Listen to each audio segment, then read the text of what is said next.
Hey everybody, welcome to the Crappie Junction weekly fishing report. It was an interesting weekend for us. Yeah, we didn't get to do a whole ton of fishing. Well, and what Josh means is we got all the way to the lake and actually found a situation where they had the ramp closed off. The reason for that, we ultimately found out, it just so happened a member of the Lake Association came by and told us that because there had been a lot of rain and wind as well, many people on the lake were actually missing sections of dock, and they were expecting that that was kind of floating all over the lake. So they were in the way of doing, no wake and all of that, but in the meantime they had kind of closed the launch, and so we had to find another. When we got to the other launch, we went to go and launch our boat like normal. Always goes super smooth, but we had instead found out. What did you find out? Well, I guess we found out that the tilt and trim didn't work on our boat. So, anyways, being that it was super, super windy as is, we decided to cut our losses and we headed home.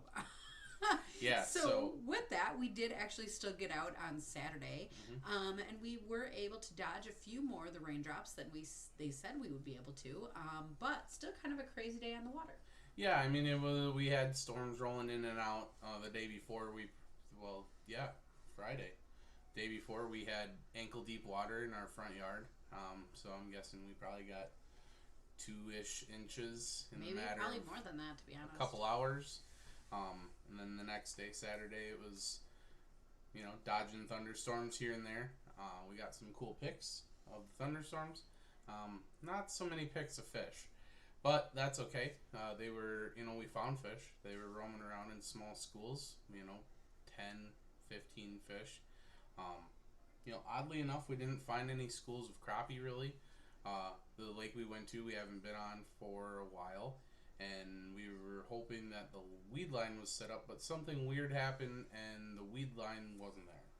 So we're not sure if that was like a weed treatment had been done on the lake, or we noticed that the water was actually very, very green. That can be typical for the lake that we were going to, but with how green it was, we also wondered if it was enough to shade out some of those weeds. So when you are not on a body of water all the time, it's hard to kind of make those guesses when you're not, keeping up with those different changes that are happening. So, like Josh said, we did look actually pretty shallow, because we found some reports of people catching fish pretty shallow. But I think with all of that rain, fish were really pushed out a lot deeper.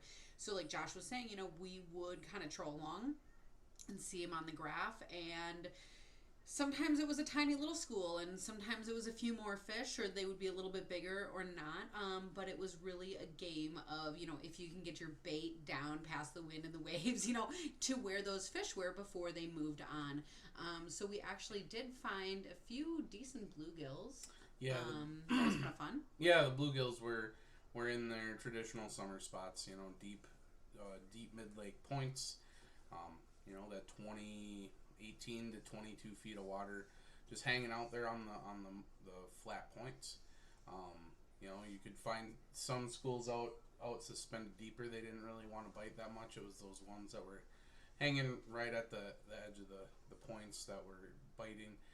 And like you were saying, the schools weren't very big. We'd pick one or two fish off, and they just kind of move on. And we used our side imaging, used the 2D, and just the big motor, and basically just tooled around until we found schools. Spot locked for a few minutes and got out. So it was, tungsten and plastics were running the game.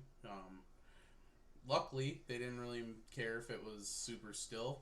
They were chasing baits, the ones that were eating anyway. So as Mm-hmm. long as you had it over the boat at the right depth, um, that's they were coming up and biting it. So we got a few good fish, but just a slow weekend. And looking forward to next weekend. Yep. So we'll catch you on next week's Crappie Junction fishing report.